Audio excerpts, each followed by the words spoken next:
Trending sa It's Showtime ang muling pagpapatawa ni Vice ganda matapos ang isang tila simpleng biro na agad namang umani ng reaksyon mula sa mga manunood at netizens.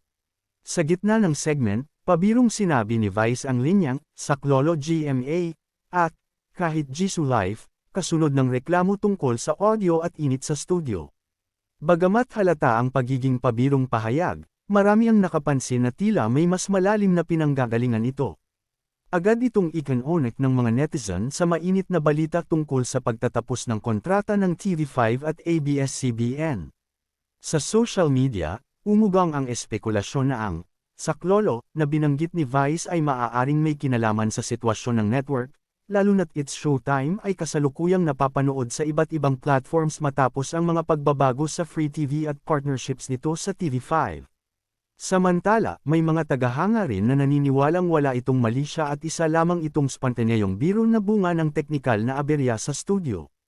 Ayon sa kanila, bahagi na ito ng tatak ni Vice at ng It's Showtime ang gawing magaan ang anumang sitwasyon, kahit pa may kaunting patama o satirical na tono. Sa ngayon, nananatiling tahimik ang ABS-CBN, TV5, at GMA kaugnay sa interpretasyong ibinibigay ng netizens sa nasabing biro. Gayunpaman, muling pinatunayan ng eksenang ito na si Vice Ganda ay nananatiling isa sa pinakamaimpluwensyang personalidad sa telebisyon, isang simpleng biro lamang, sapat na upang muling pag-usapan ang mas malalaking isyu sa industriya.